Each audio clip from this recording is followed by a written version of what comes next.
managed care organization, what is a managed care organization, how they work, how they function. We went through some details as to what departments, what operations look like.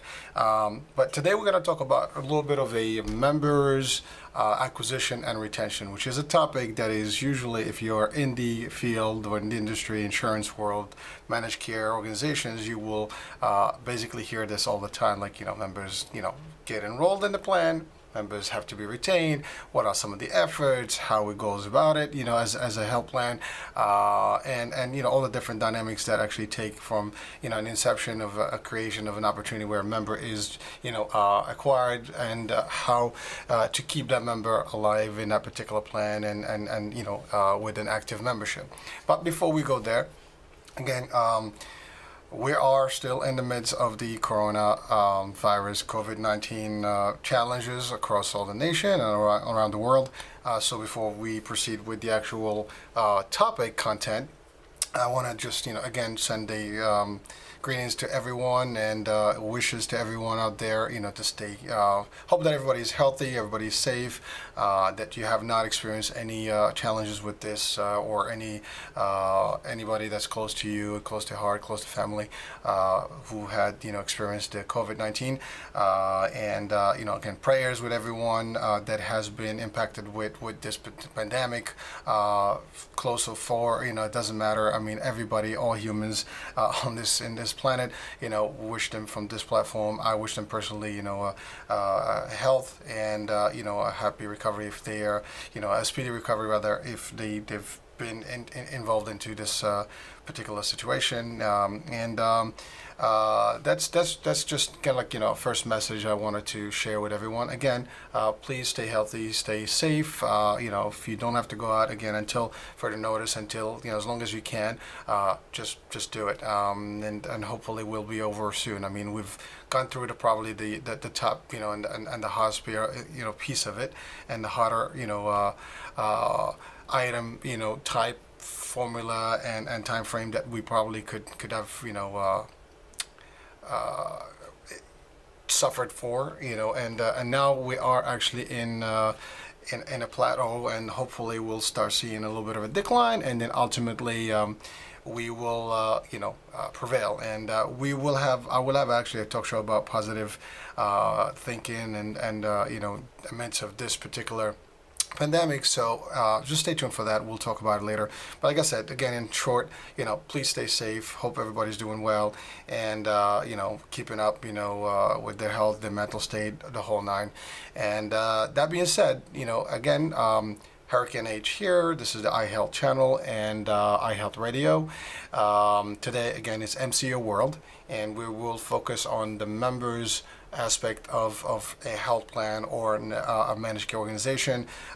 We've talked about, how the acquisition to a degree is happening in other talk shows when I discussed a little bit on the sales process and sales world and Broker Live, and how the brokers are conceived in terms of the licensing and their certification and recruiting, training, all that, and then also in the different stages of a sales process regarding specifically the insurance world and the managed care organizations, and that's really the prepay piece where someone actually is I guess acquired and to become a member in a health plan.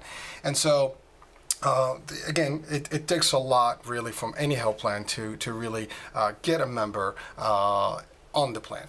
And when I talked about sales strategy, and we've discussed a little bit of what needs to be done from a plan design, from benefit designs to budgeting, to staffing, to strategy, marketing, all that stuff. That's all what it takes. It's a lot. A lot of money, a lot of activity, a lot of operational stuff, a lot of technology gets involved, a lot of people and companies and departments are involved in the process of acquiring a member. And again, for those members that may be, or for the public, if you're watching this, if you are joining a health plan, and you probably will have a health plan at a point of your life, if not already have through the job or personal, through a plan, to a Medicaid, Medicare, or just commercial product. And if you do, that's exactly, what you're going to hear today is really just what it takes to actually have you on board as an actual member on that particular plan.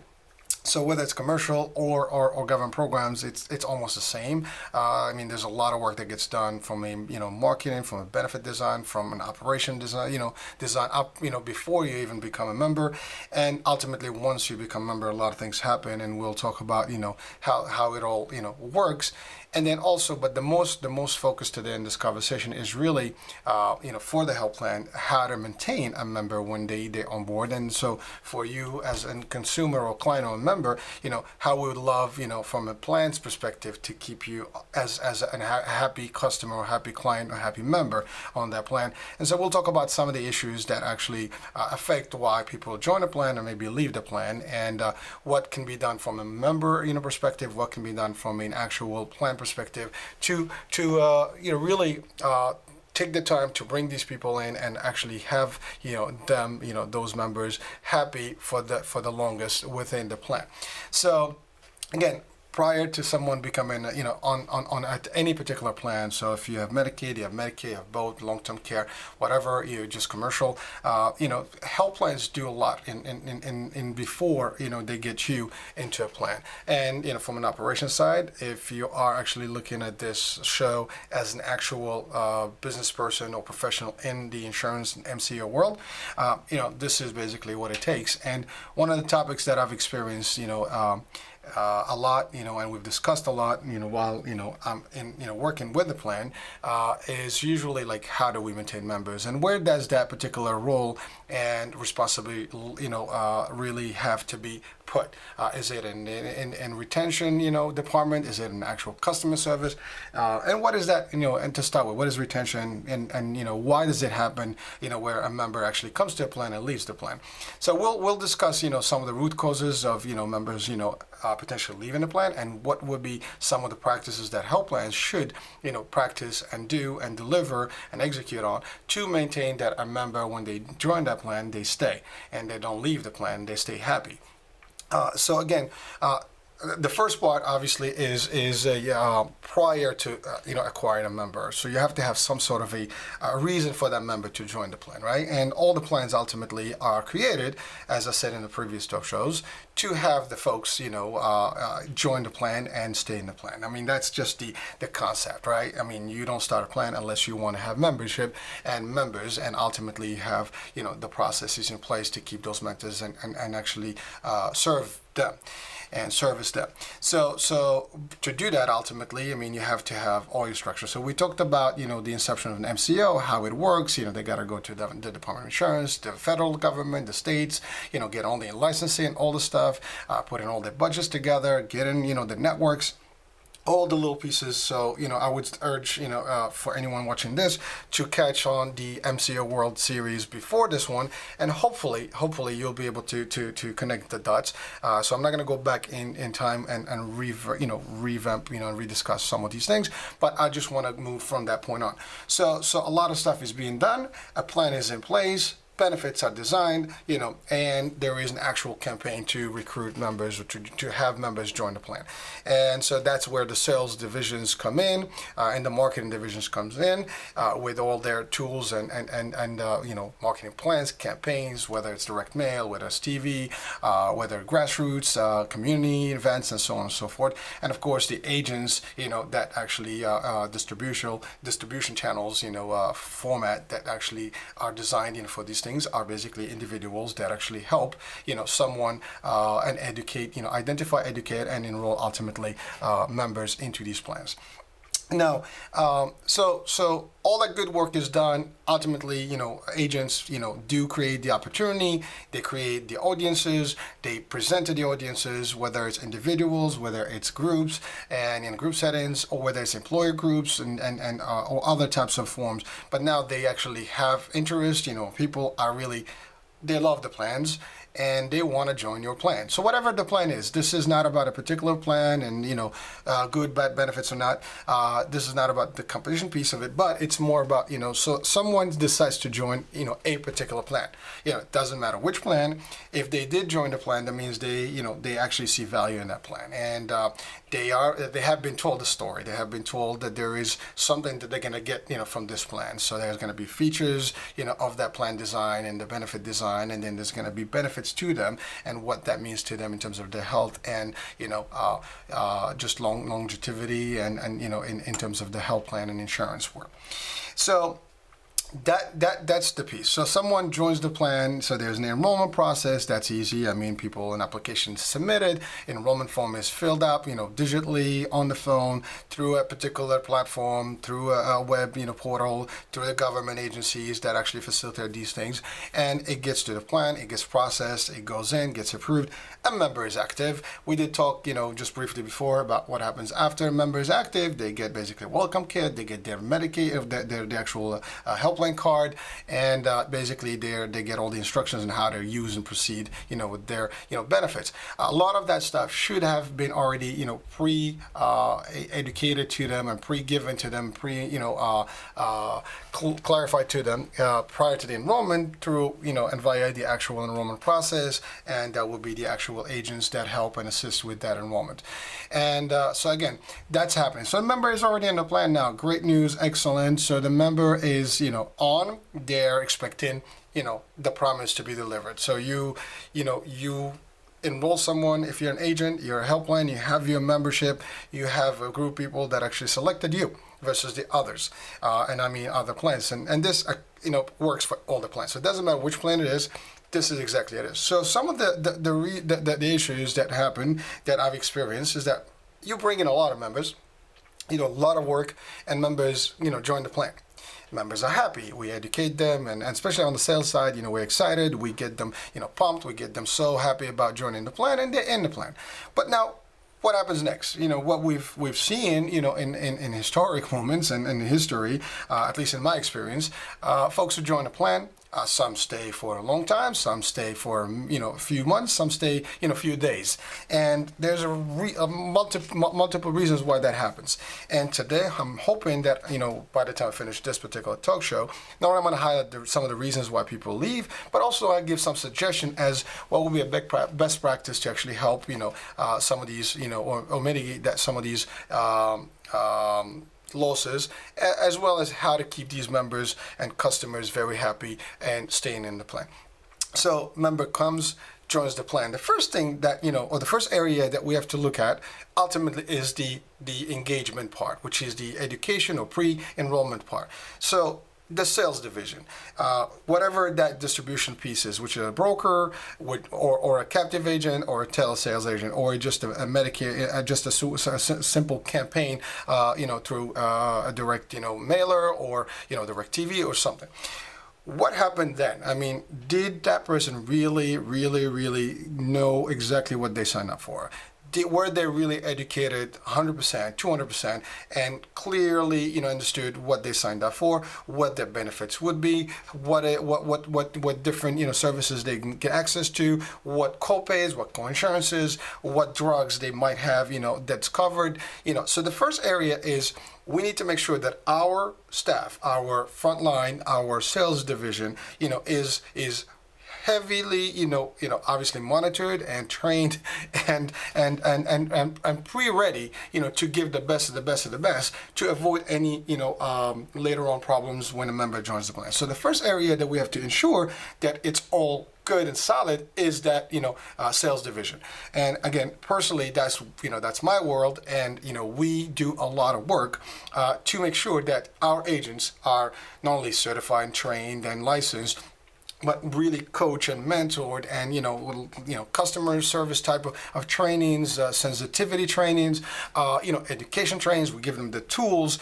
And of course, you can give everything to everybody, but that doesn't mean they actually apply. So you have to also monitor these things. So most of the agents out there, brokers in general, like I had said in the broker world, and also as I discussed in the sales, talk shows, sales world talk shows, the different levels and how they have to do it, how they have to present understand how to have to be compliant and all the stuff. So the first part is really, the agent. That's the front line, right? That's the first line of defense, and the ultimate, person or persons or people that will actually generate the enrollment and the member, the interest of that member to join, or that prospect to become a member.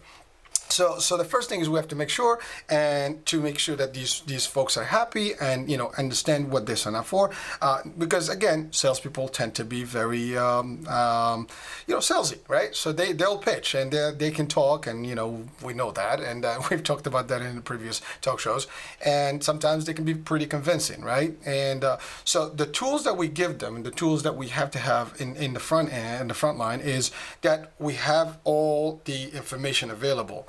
All the stuff that is pertinent to the actual member's knowledge has to be given to them at the time where they enroll. If there are people that need to be in that particular presentation, where they have to make a decision, which is a spouse, a caregiver, children, whomever that is, they all have to be there. So again, we've talked about those items when I discussed the sales world and the different steps of selling, the selling process.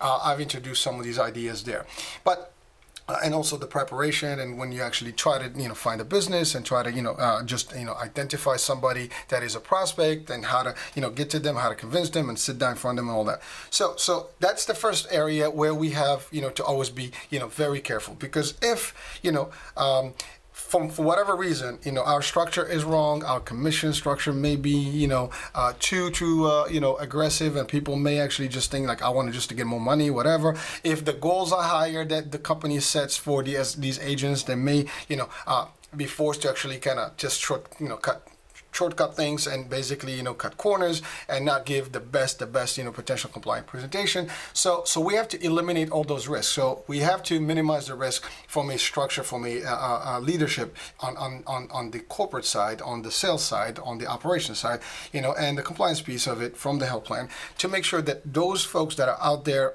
educating and identifying, of course, those prospects, but educating them, they deliver the education piece. They actually train these folks and as to what would be the next step when a member joins, and they will give them everything. So when that particular member makes the decision is really well informed. It's very sound. There is nothing in there. There's no gaps. There's no objections. We talked about objections handling before.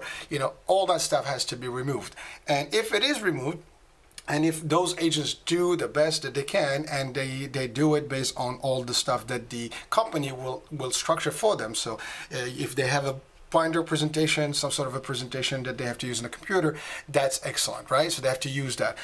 If they have to, not just sign up people because they have, a high goal, if they have the right target, for the month, because obviously sales have, performance targets, and so they have to look at that. Companies have to take these things in consideration, because if you set the bar high for goals, you are, maybe setting up those agents to actually do whatever they're going to do to meet that goal, because they don't want to lose their jobs. So that has to be, even, believe it or not, even on the budgeting, perspective, when you're thinking about it, and even the boards and the hierarchies, in any health plan, they have to think about all those things and what that impact is in terms of compliance and retention. Because do we just want, from a health plan perspective, just to have members, to just sign up and then basically they'll drop, a month later, or a couple of days later, or a week later? No, obviously not. So the idea is any plan is created to actually have membership and grow and really serve these members for the longest potential time frame. And and that's how they build reputation, they will name recognition in the brand, and people will literally just want to fall in and be with that plan. But it starts again with that planning. From the top, from the board to the senior leadership to the different departments, operations, and it's disseminated down to the actual frontline staff, and there has to be measures there to really check the balances there and make sure that everything is correct and these folks are doing the right thing. Now, if they do a good job and if they do everything properly, and now we go to the next stage, a member is actually happening to be active in a plan. when the member happens to be active in the plan, again, everything that was promised to them has to be delivered. So I kind of covered that, but I went a little bit more into it because that's a big piece. Because if anything is failing in that stage before the member enrolls, and the member enrolls because they were forced into the plan somehow because of the tactical, the salesy, personalities that they've encountered or met with, we don't want that, right? That's why I always say, if you're a salesperson, you don't want to lie, you don't want to do the wrong thing, do the right thing. You don't want to sign everybody. You sign the people where the plan is right for them. You sign the people that actually kind of benefit from what you have. If you cannot benefit them, then maybe that's not your customer. You don't want to go there. So again, you have to look at their providers, you have to look at their pharmacies, you have to look at everything that they need before you actually put them in the plan. And if you did that and you followed all the rules and you went through slowly, and depending on what market you're in, if you're in the senior market, also you have to be sensitive to their hearing and their pace and slow it down. If you have to talk slow, literally like slow-mo, whatever it takes to make sure that they get that, the features and benefits, the tie downs techniques that I explained in the different, talk show, those are things that you use to actually get, a little bit of a response and make sure that you have a clear understanding that person in front of you as a potential prospect, and then ultimately a member has the clear understanding of what they're enrolling for. Now, if the plan does all that stuff correctly and the trainings are in place and the certification and the agents are doing exactly what they're told, and they're not doing anything wrong, then we kind of bypass. We remedied a little bit the potential of a member dropping because they was misinformed or misrepresented or given the wrong information. So that's a big deal, all right? And that's the biggest part, because once the member is in, the baton is given to the inside operations and the sales division technically push back. And they basically continue doing their cycle, finding new customer, new business to acquire. Now, that's just half of the business, right? And no plan, will survive if they just bring in members and then drop members. Bring members, drop members. And from a sales end, I can tell this and I can send this to a message to all brokers out there. Understand, if you do it wrong up front, you're not going to benefit from it, because if the plan is suffering major membership issues, ultimately, they might not need us as a force. They might have to make drastic moves and things like that for budgetary reasons. So we don't want to be the actual, reason why that happens in the future. If we're going to do it, we build a good platform, we build it right, and we move from there to that point on, in the right direction. So there is no incentive for you as salespeople and for the sales divisions to push, aggressive sales if they know that eventually those members going to come into a plan and they go. Now, that doesn't mean that there are no sales goals. That doesn't mean that, sales staff. And that's why I said, for sales leadership and sales, and leadership in general, budget in, looking at the right targets, looking at the population, the potential, the prospects, the audience, the target audience, the age group, whatever it is, depending on your product lines, you want to look at all the dynamics. And then when you set up your targets, you set up your budget, they have to be really sound and they have to be attainable. So everything else happens correctly. You don't want to, be too aggressive and you want to do like a super boom, growth overnight, because that's what's going to kill, the plan sooner than later, because all it's going to happen is that you're going to have a lot of push to enroll people. You bring them in. As fast as you bring them in, that's as fast as you're going to lose them. So again, advice, anyone from a strategy perspective, from leadership, and whether corporate leadership in general or just the sales leadership, as you are actually thinking about your strategy and putting a plan together, you put in your budget. If you're a new plan or an existing plan, for the next year, consider all these things. Now that's the piece. So now the members are good. So let's assume that now we got this. The plan has done everything correctly up to this point. The members joined the plan. Great. Now, there are other pieces that can impact why a member may not, stay. So the first one, they may just feel that they were, lied to. We talked about that. So we covered that. All the agents do their stuff. We assume right now, based on this up to this point, we did all the right stuff. We gave every perfect presentation that we can give. We covered all the items. The members are happy. They're in the plan. Great. Now the member is on. So first thing is, what happens next? What do we need to make sure that the member actually, really stays in the plan happy? Well, the first experience is everything, right? Like we say, this first perception or first, impression is key. Well, same thing for a member. When they join a plan, they don't know you. And so as a plan, it's a new experience for them. It's like you go into a store for the first time, or you go into, a park for the first time. A restaurant, you're leery. The first time you go in, you sit, you see the service, you see the food, the quality, and if you like, you come back. But as a member, you might have a problem. If you're in the plan, now you're already in the plan. So now you have to disenroll from the plan. You have to find other ways, and you have to be, and sometimes it's tricky because there are rules about disenrollment for Medicare plans specifically, but it could be also for commercial plans or any other plan, because there's times of the year where, folks can change from plan to plan or move back, to whatever, if they have Medicare or Medicaid and whatever. So the fact is, a member joins, they've been told a story, they've been told, given promises, now they want to see those promises being delivered. Simple. Any one of us as consumers, we expect that from anybody that we encounter in our life and any service that we actually, connect with. Whether we buy, something, whether we join a membership, a club, a gym, whatever the case may be, we expect certain, things from them in return to our, partnership. So we are with them, we join them, we'd like them to actually give us, something back. So the first thing is, we trust our agents, great, but do we have a retention unit within the plan to assist? Some of these suggestions, I would say, first of all, where's that retention? Is it a sales unit, in the office that does a follow-up type of thing? And I've actually used these techniques and these groupings in different, experiences where we had internal retention teams that actually, took basically the baton from the sales, and they were kind of an extension to the sales. And what they did, they re-educate, they revalidated the information, they recalibrated, those members, and then helped them, through their first, access, process. So the first thing that a member joins a plan is they're going to want to do a preventative, visit, for example, and check out with their doctors, the primary, physician, especially in the HMO world. They have an actual PCP, a primary care physician, that is actually the one in charge of their health. So we want to make sure that they have that experience right? So that's important. And if they don't, that may generate them, an unhappy, outcome, and they may just leave, right? So we don't want that. So again, first impression, first impact, first experience in the plan is going to happen. So we passed the pre-enrollment piece, we enrolled them. Now is the actual operational experience. Do they really, are they going to receive exactly what we promised to them or not? And the first thing they're going to look at is, okay, you promised me that I can get, my first appointment, in my network. So the first thing is they go to a doctor and the doctor says, oh, I'm no longer participating in that plan. For example, that's just an example. That could be a bad one, right? A member joins, they don't get their cards, so how can they go and see the doctors if they don't have cards? That's a problem. They want to go by prescription, they don't have a card. That's a problem. So from an operation point, we need to make sure that the operations in the plan have every single piece, an element that is required and necessary so that members' experience get, to the best and stay the best. All right? Because anything that actually disrupts them in that first experience will be a cause for them to change their mind and maybe buyer's remorse, and they move out from the plan. And, in some of the government programs, they do have means and ways to actually move out of a plan if they're not happy.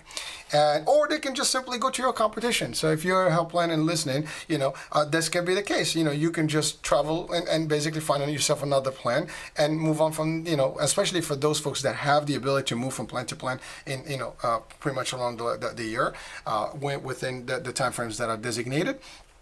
It can happen. So we don't want that, right? You did all the work, you spent a lot of money in the marketing and the training and the all the stuff that you do first to get that person on board. But now they're in. You don't want to lose them. You want to bring more members, make them happy, and keep your current members happy and and continuous with you. So now the first thing, they come in, they're happy if they get everything that they have been promised, right? So the first thing, obviously, this is an insurance. They want to see the doctor. The first thing, they want to make sure that they can see the doctor. And if let's say they see the doctor, they can make the appointment. One of the best practices that I would recommend, and I've recommended and I've used, is that that retention unit will actually help them set up these appointments. As a matter of fact, I even went beyond that at a point in a couple of times where I had my sales agents in the field actually set up those appointments before even the person is enrolled. There's a 1%, maybe that person may not become a member, but the appointment is set, so they can always cancel it. But if they're with us, in that particular plan, or, if they're with you in that particular plan, they can certainly join, and be able to go see the doctor, and you already facilitated that first appointment with them. they're just a customer service, assistance. Nothing more than that. It's just being, extra friendly and doing more for them. Sometimes they want to go and get their prescription. So you told them you cover, I don't know, Pravastatin, and one of the statins, medication levels, whatever it is, or metformin, any of the drugs that actually typically people want. If you tell them it's covered, you show it to them on the formulary, blah, blah, blah, but then they go in, and they discover that it's not covered unless you have certain this or the other, or the pharmacies that they thought they were there is no longer there. They think that they have access to more doctors, but the network that they saw is not really what actually is available to them. So a lot of stuff can happen that actually generate, a little bit of a mistrust, and also, not a happy feeling when a member feels that they were actually lied to, or what was promised is not delivered. So again, we want to make sure that experience is the best. Now, I did talk in a different show about Disney as my favorite, reference point, and how they create that magic. Well, health plans can have their own magic too. You are actually impacting health, and your magic is how do you take the member and give them that full, like concierge service and top experience, from the beginning to the end, and keep them happy all along and maintain them that way, right? And so again, that first, entry point at the health plan, they become with you their stuff. So the first thing is, again, we want to make sure that they know their stuff, they know how to operate. Some plans offer different benefits: gym membership, transportation, sometimes, maybe over the counter, as I mentioned before, drugs, things that they can buy over the counter, and they have some items that they can, pick up. They have a certain allowances a month. But if you have these types of benefits, can they literally get those benefits the way you promised them, or at least the way it was explained to them? That's one. We have to make sure that they understand how to operate and use that. For example, if we say you have transportation, but we did not actually, on the sales, on the pre-enrollment, we never actually told them, like, when do they really have to actually, book in their transportation to their doctor. If they don't know how to do it correctly and they've missed that opportunity, well, guess what? They will have an issue, because at that point, when they're ready to expect that they're going to get a car, 9 o'clock in their driveway, or by their house, to actually take them to their doctor, they're basically going to discover that, well, oh, sorry, we can't give you an appointment today. You have to call like 72 hours, prior. I didn't know. So that's as simple as a problem that can occur, and then the experience now is bad, because to them it's you. It's not the transportation company. It's your plan. It's your operation. It's our plan. As an MCO. If we say that we have transportation, we have to educate them on how to use that transportation, and so they can plan it in advance. And if we can even facilitate that for them, that's even awesome. That's why I said that retention team should always exist to facilitate these things, to help that member and basically hold hands, of those members through that process and get them everything they need. What's the big deal? It's like having your own, dedicated agent inside that helps you get this. So those retention folks, again, can be an extension to the sales force internally, can be also the customer service, department, or member service department. And they can have units within that are dedicated to do these things to help. A lot of these companies that actually contract with helplines have their own call centers, and they can also assist. So maybe something that can be also negotiated in the contract to provide as a service. But the key here is you want to have those things to ensure that the member gets through. If you promise them gyms, and you say, okay, you can get $50 a month to go to any gym that you want. All right, well, let's explain to them how that's going to be. So they're going to go to gym, they're going to go there, they're going to tell them you got to pay. It's like, well, I belong to this plan, and maybe now we have an issue because that gym is not connecting correctly. They might send them a bill. That's the worst thing you want to have, is that a member gets a bill from anybody. All right, because when they join you, they think that nothing is going to be paid other than what you tell them up front as co-pays and co-insurance, which is already in their card. So anything else becomes a problem, and it becomes, a potential grievance, and, a problem for you as a helpline, as an individual that enrolled them, as a department, and it's a nightmare for your star ratings and everything else. We don't want that. We want to make sure that these members, again, are happy. So those experiences, as small as they are, they're important. So again, guiding them through the process, maybe doing an outreach call, reaching out to them to help them out. making sure that they, if, for example, that's one of the things, right? They don't get access, or at least they basically have a problem getting access to what was promised, right? So whether it's transportation, a gym membership, over the counter, the card doesn't work, the system is not connecting well, it's something that they go to the doctor now, and the doctor says, well, we no longer take your health plan. Oops, why did you pick that plan? Any one of those can be generally, bad, bad, bad. So now they have the doctor is on board, but other specialists that they'd like to go to are not, because the plans network is not really up to par, and therefore now the member cannot go see a specialist because now they're limited and the doctor does not want to recommend anybody else, or they're going to recommend them to a specialist that may not be to the level that they are really interested in. So all those can be issues. So again, to retain your member and to retain membership, we need to make sure that they're happy. Period and out. There's no other way to explain it. Okay? We need to service them with exactly what we promised them, but then the infrastructure has to be in place. So when we plan goals and we plan targets and budget for numbers and for growth, we have to budget for everything that is equally, balancing all those things. So when the members come in, that's the other thing. You put an aggressive goal and you bring in a lot of enrollments, but then your operation inside cannot match, right? Your phones are like people calling customer service, there's no response. Now I know under the Medicare and Medicaid, there are rules and regulations that you have to meet as a call center, and you have certain hold times and, abandonment rates and all that stuff that you have to manage. But if you're overwhelmed, you're actually losing the members and also actually losing your metrics when it comes to reporting to your government agency. So either way, it's a tough call. But if it's done right and all these departments are put and working together and there's a nice communication between everyone, so if a mailer goes out to members, everybody knows about it, all those little things, those things can cause a good or bad experience. And the emphasis in good, we don't want any bad, right? And so as we focus and as we plan our stuff, from the inception of a health plan and MCO to the actual execution operation of the MCO accordingly and growth of that MCO, the member is the number one, entity that we have to revolve around, right? Because without them, there is no health plan. There is no growth. There's no membership. There is no business, period and out. And so again, for customers, this is for you.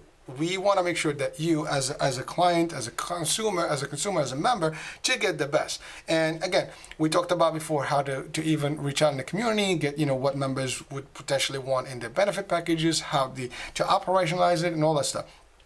Assuming we did all that, and now the members are, we want to make sure that we hold their hands through the process and guide them through, and make sure that they get the service, and they will love the plan. So if a member, for example, has a product that has some sort of home health aid services, we want to make sure that we have agencies that actually can support that particular benefit.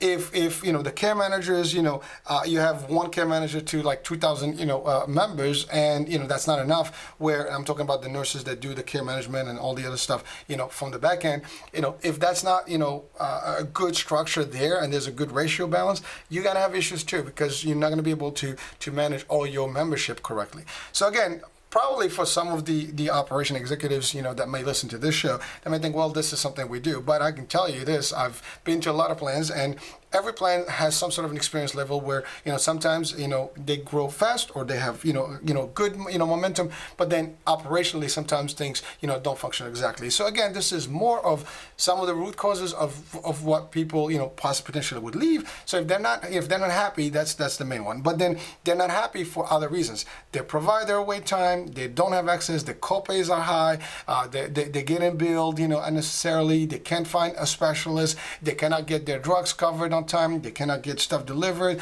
they can't get their transportation to the medical facility, they cannot go to the gym that they were promised to, or they have to be forced to go to some gyms that may not be what was promised to them.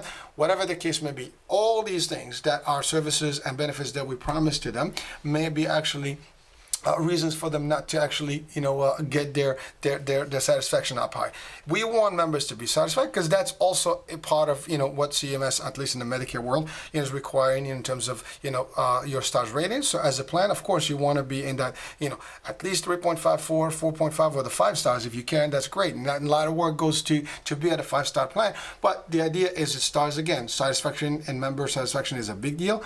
Having the right operation, concept is a key. You want to make sure that the people are actually not dropping for vegetables. People also drop for other reasons. They have to know that as I said, in the sales end, if you are talking to your members or your potential prospect, you want to be the only person that can guide them to a helpline if they have to make a decision, and you want to earn that right? Because if you don't, they will come across somebody else from a different plan, and somebody else from another plan may be actually not doing the right thing, and they promise them the world too, and say, no, don't worry, just join this plan, we're the same, blah, blah, blah, and then they cause them to move from plan, and then it causes them, issues in their health and their process. Not a good thing. So there's also impacts of other things. So you may have, treated one person correctly, but then somebody else within the plan is not pleased, and then that person is actually socializing with that first one at a senior center or another, gathering social place. And then what happens now, they influence them, and they basically, basically promote that, yeah, you shouldn't be in this plan, you have to move, so they encourage them to actually move from the plan. So many factors can affect, why, but the main reasons usually are cost, obviously, the providers, and the service access, the long time to wait for a specialist can be a problem. If you have to wait 3 months before you can see some sort of a specialty, that's an issue. Sometimes you have a dental network that is not as robust, or a vision network that is not as robust. And, so you'll have a good, primary network, but you don't have a good, ancillary services and additional benefits services type networks in place. So your network also has to be solid. Your communication with your doctors, if there's anything that changes, your doctors have to be trained at all times, so they already know what's happening. You have to continuously, so your provider engagement, provider departments, and network development teams have to be engaged 100%, and more, to make sure and in line with all your activities and things like that. So there's no gap in time, because providers also, they have multiple plans that they handle, and they have forms and stuff, and they have also multiple staff, and sometimes they may not have the same people in that front desk, and they change them. So if there's no continuous training, someone in that office, any particular provider may say the wrong thing to that particular patient, and therefore the patient, or their patient, your member, is not happy, and they just basically call to disenroll, or they just basically file with the CMS or state, to just move from your plan, or move directly to another, a helpline, by just enrolling with them. So we don't want that. We want to make sure that, and again, this is continuous across the board. So whatever plan you are, this is standard for everyone. Again, these are some just the things that I've observed myself, and things that I've actually looked into. I had put an article before about root causes of disenrollments, and what would be some of the reasons people move. I've done a lot of surveys literally over the years, and under my retention teams, where we actually looked into like what would be the main reasons. They're pretty much standard. For years and years, they stay the same, right? And it's all about the operation. Again, as simple as a card not being received, and always thinking about new ways to actually communicate with your members. Now there's technology. With this pandemic that we have, obviously there's as we refer to as the new normal now, a lot of stuff that's going to happen, and I will have a different show just to talk about some of in the sales world, like some of the things that we can do to actually engage back in the community. But health plans will be looking at different aspects of ways to really make the best of the new world, and actually still engage with the folks. But again, remote, telehealth is becoming big. It was always there, but nobody really looked into it. I mean, outside of health, schools, would have school, doing school work at home was not really a big thing, right? Homeschooling was, specific, and only a few people did it. Now almost people are adjusted to it. So there are ways that we can do better, and we will probably do better in this aspect, but we have to look at technology, we have to look at resources, we have to look at ways to better our operations as health plans, and definitely put an emphasis on a retention effort that is strong, and between communication, between processes, looking at all the different things, concise things, and also don't have too many call centers and too many things, because sometimes that gets crazy. You want to have units that are really like uniform, units that are actually communicating together. Instead of having 5, maybe you consolidate them into like 1 or 2 units, things like that. The communication within the departments and to members and to providers has to be equal. And if something goes to providers, we might want to consider how's the impact to members, and vice versa. If a doctor drops, for example, from plan, and no communication goes, and people don't know, or we force them to go to another doctor that is not. That's the other thing. If we make decisions on changing our networks, for a minute, and then ultimately that doctor, the member is not happy, they will go. again, decisions that are made internally can impact how many members you will lose in a heartbeat. You could lose a couple thousand members in one shot because of a decision that is made. Is that decision is, I mean, first of all, we need to do the proper studies to make sure that the impact is the right one. For example, if you want to drop a product, but you have 3,000 members in that particular benefit package, and for whatever reason that decision was made, if that would have only impacted maybe a couple of members or a few hundreds of those thousands, was it really a good way to think about it that way? Again, that we can debate that in a different chapter and a talk show. But the idea is there are so many things that a health plan can do to actually control the outcome of the membership and maintain the membership, because again, you can bring 1,000 members, and if you're losing 1,000 members, you actually at still zero. You're neutral. You're not growing anywhere, and you're plateauing, and you're never going to go further up. So your objectives and your targets and your vision and your plans for the next couple of years may not meet the expectations of your board and your senior leadership. So again, it's not one individual, one department. It's a global process. Everybody is part of retention. It starts again from the front end, but it actually continues from a sales end. Salespeople are always trying to continue and maintain relationship with their members, and always touch base. 60 days, 90 days. Every 6 months. Send birthday cards, and some of those things can be done also on the retention piece in general. Send members, hey, happy birthday. Send them notices for holidays, things like that. Little things, do go a long way, and it will keep people very happy. Some people don't have someone to actually call them and say, how you doing? By you calling, maybe that's the other thing. And outreach to people every now and then, say, hey, I'm just calling to see everything's good with you. If somebody has a situation, maybe the plan can jump in and do something for them specific and help them in a particular situation. I have seen that happen before when somebody had the situation, with their family members, and the plan jumped in and contributed and helped them in a particular snug. So there are things that some plans can do that are beyond the call of duty, which is not your standard practice, but that's what makes you different. So again, look for those things, see how you can, benefit more and more and more your members, assist them, give them more. Again, look at every single thing that can, make someone as a member, you, me, as individuals, would we want our plan to actually do something for us, extra? Of course. And would we be pissed off or not happy if they do something wrong in our process, or if we were given, some sort of expectation, but it was not met? We will probably not be happy.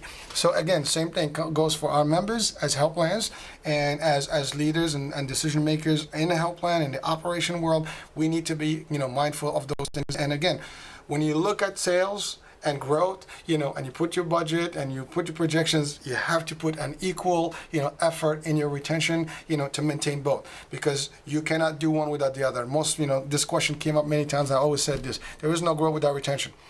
And there is no sales without retention. If you want to retain your members, you want to grow in sales and membership, you want to also grow, your retention, and make sure that your members are happy. They're happy. Rule number one in sales: if you have a good customer, the customer is going to refer people to you. So from a retention perspective, if they're happy in the plan and everything is, running smoothly. So now things can happen. It's also the ability of the plan to handle those things and maneuver them and assist these folks. I used in trainings multiple, scenarios. I personally had this experience long time ago when I was doing a presentation at a site, and then I was doing a mass presentation to a group, and someone jumped, and said, your plan really is bad.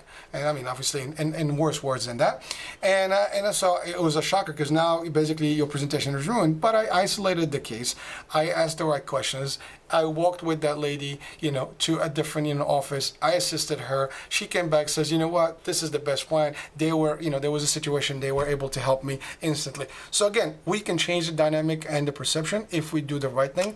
And anybody that is in a health plan is responsible, not just the sales, not just the customer service, everyone, the healthcare units, within the plan, the managed care, folks, the care managers that are out there, they do a great job, as nurses on the health part of it, and they really, vouch, and they do go the extra mile. So all those people and groups and units within a company all contribute to the success of a health plan retention.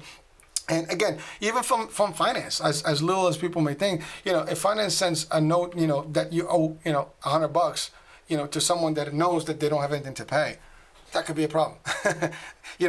Communication, or marketing can actually send something, a letter that may not be appropriate, or the content may not have been vetted out with all the departments, and then maybe that can generate, an actual reaction, and people will be upset. A lot of things. I mean, anyone can actually impact things, in a health plan in a negative way if they don't think that they're part of retention. Retention is core. Growth is core. A health plan cannot exist without members, and members do deserve to have the best. And so if you want the best of the best of the best, and you want your members, to grow, and you have more of members, and you have them happy, and grow, because they will actually bring you more members, because they're the best, advocates for a health plan, because they have the experience. They know that you're good. Again, I give the example of Disney. We hear it all the time on the news and the shows, like, where are you going after this? I'm going to Disney World. It became almost like a tradition, right, in some areas. But the fact is, there is a reason, because they created that environment. They created that perception that they have a unique, form, and a unique world, and a unique experience. Any of us in the health plan world, in the MCO world, we can do exactly that, and actually give the best experience to our members and make them very pleased and happy. Also doing surveys with these members, doing, focus groups all the time. What can we do to make your life better? And some plans do these things, but some plans may do it at a more frequent rate, and some plans may not. And by the way, it doesn't have to be costly, because some of these retention units can be small. It's just how you also structure them. I've had small retention units, and I've had large retention units. And, sometimes you have to go beyond, there we talk about, I think out of the box. I have my own expression. There is no box. And the idea is really, there are ways you can do. You can actually outreach to people. You can, go and meet them in the community. You can do things. Now, of course, now with COVID, we might have to think about that twice, and we have to look at different way of doing it. But technology is available. We used to say, well, the seniors or the Medicaid, members may not have access to phone, but now, they do.